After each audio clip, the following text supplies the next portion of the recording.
Hey everyone, Dogmatic71 here, and welcome to Dogmatic DIY. Today, what I'm going to make is a coat rack with some storage. As you can see here, I'm going to put a bunch of coat hooks here, and then put a couple little things for shelves. Now, I'm not going to put these dividers here. I'm just using the little cloth things here. Let me show you.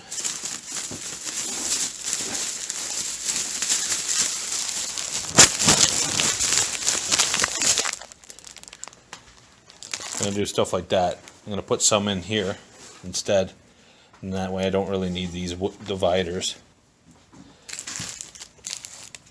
So the dimensions here, I have enough room for 12-inch, so these are 10.5-inch.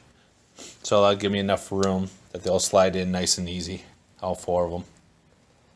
Okay, so what I did is I went to Home Depot, and since I made it at 48-inch, these are perfect. These are 24-inch by 48-inch long.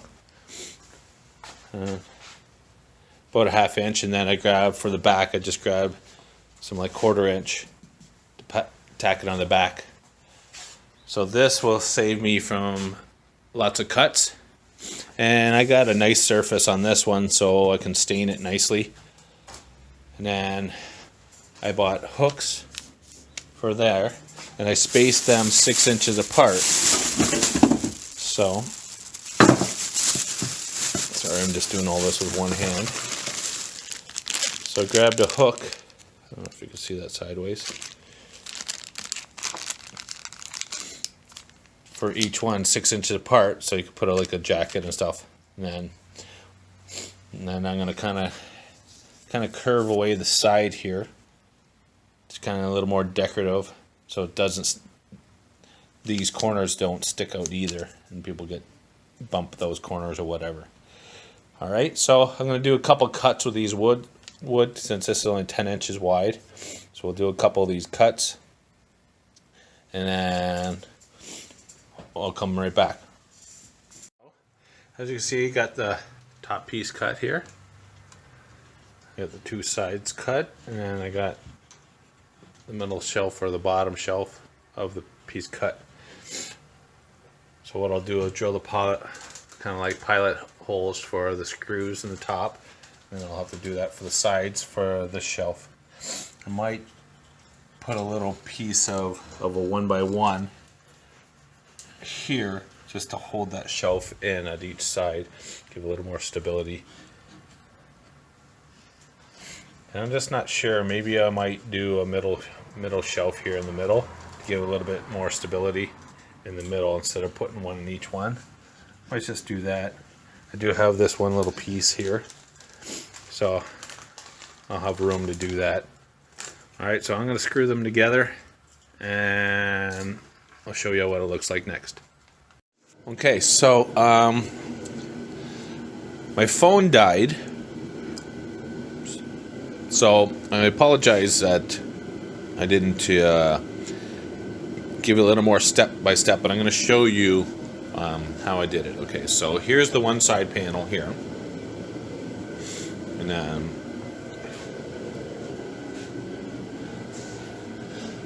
here's all the hooks.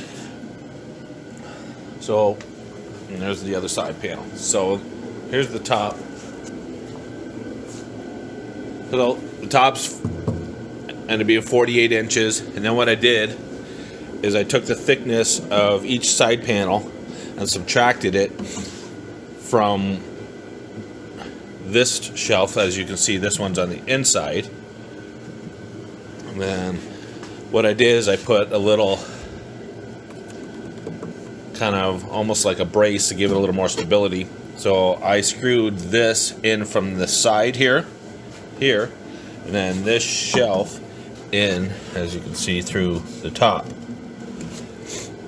Because you're not going to see those screws, but anyways, I can cover them up. So, and then to make it a little even more stable, because this kind of bows a little bit in the middle, is I put kind of a brace in the middle too, halfway.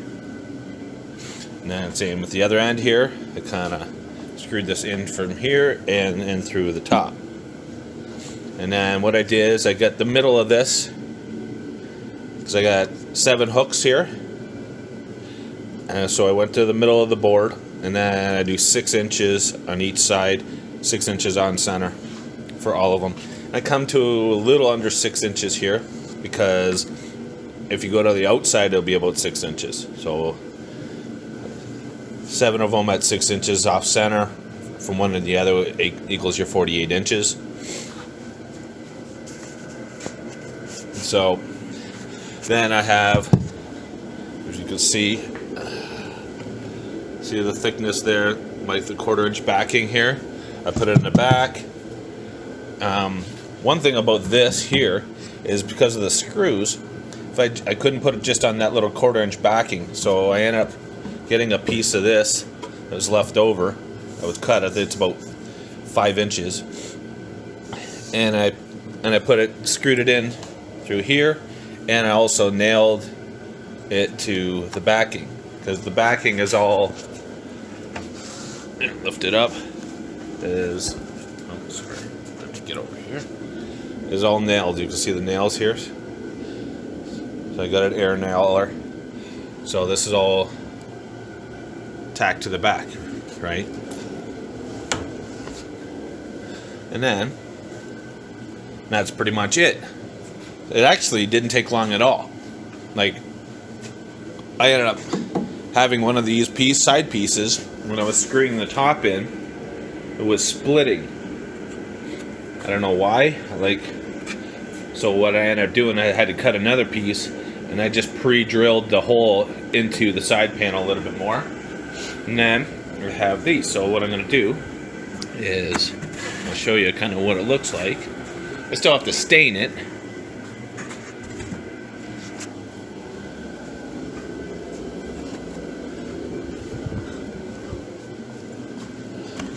But yeah, about 2.5 hours to do this whole thing, and that's pretty good. So now I'm going to try to see if I can lean it up somewhere so you can kind of see how it's going to look. Okay, so that's how it looks. So what I'll do is I'm going to put some little, what you would call L brackets or whatever, inside here. I'll screw it to the top and then put it into a stud in the wall in my foyer, or hallway or whatever at the entrance. But you can see